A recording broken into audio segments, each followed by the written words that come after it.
Bonjour, bienvenue pour ce nouvel épisode du Cinéma est partout où nous allons parler de Mubi, la plateforme devenue pieuvre du cinéma d'auteur.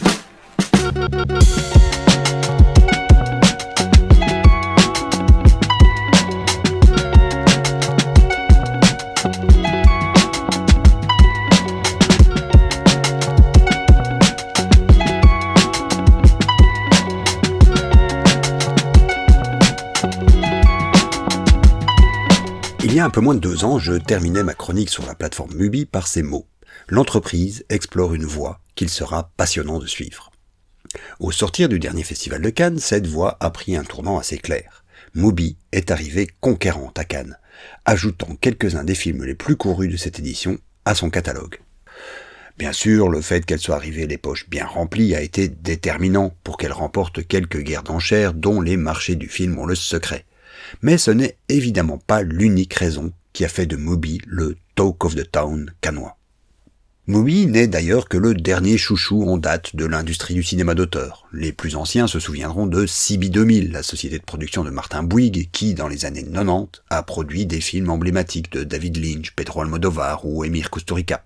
Avant que Canal+, puis Wild Bunch prennent la relève. De même que dans les années 2000, la Miramax, dès maintenant justement Oni Weinstein, était la reine de la croisette.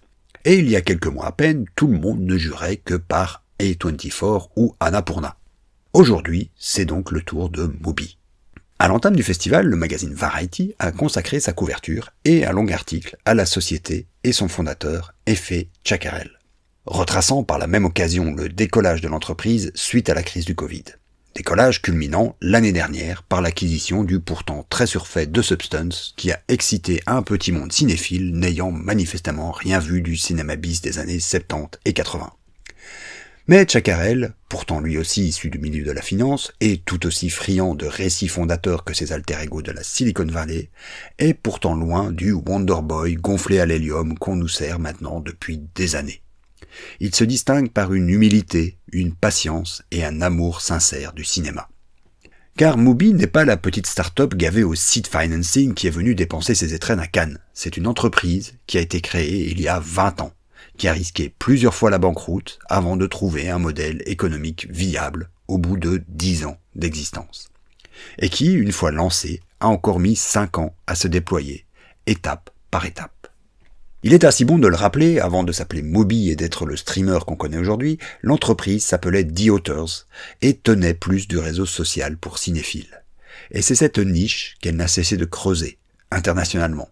Un catalogue tourné vers les auteurs et destiné principalement aux cinéphiles relativement pointus, où qu'ils soient dans le monde. Cette distinction par rapport à ses concurrents, qui est sans doute la seule chose à laquelle Mubi se soit accroché avec acharnement au cours des années, même dans les moments les plus difficiles, est ce qui fait aujourd'hui son succès. Car si Mubi, le désormais distributeur et producteur, attire les grands noms, c'est parce que Mubi, la marque, s'est fait un nom. Elle ne cherche pas à avoir tous les films qui font la hype dans son line-up, mais uniquement ceux dont elle sait qu'elle pourra les promouvoir au mieux. Tchakarel le dit ainsi dans son interview pour Variety.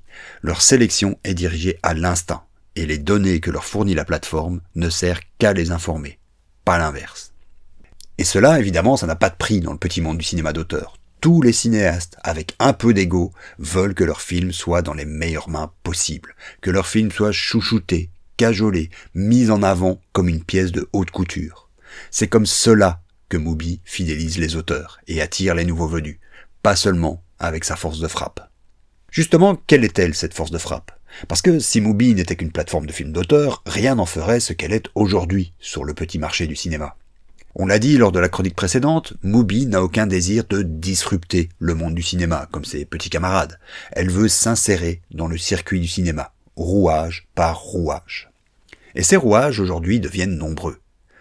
Acquisition de The Match Factory, l'un des plus gros vendeurs internationaux indépendants, ouverture de branches de distribution en Angleterre, en Allemagne, en Amérique du Sud, aux États-Unis, et n'oublions pas l'acquisition de Cinéar, notre plus gros distributeur indépendant au Benelux. Et puis il y a encore l'édition d'un magazine, d'un podcast, et tout le réseau social originel, sur lequel les cinéphiles du monde entier partagent leur avis.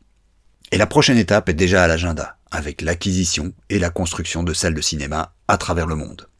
On pourrait, à ce stade, s'inquiéter de cette peut-être trop grande diversification, de cette présence à tous les maillons de la chaîne cinéma.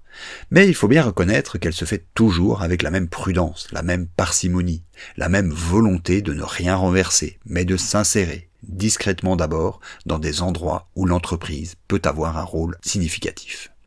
Et cette diversification est peut-être même ce qui peut le mieux la protéger de ce qui a emporté certains de ses prédécesseurs au sommet de l'attention sur les marchés du cinéma, à savoir l'incapacité à s'adapter aux changements, voir passer sous son nez le nouveau Lynch, Almodovar, Tarantino, Sofia Coppola ou Ari Aster.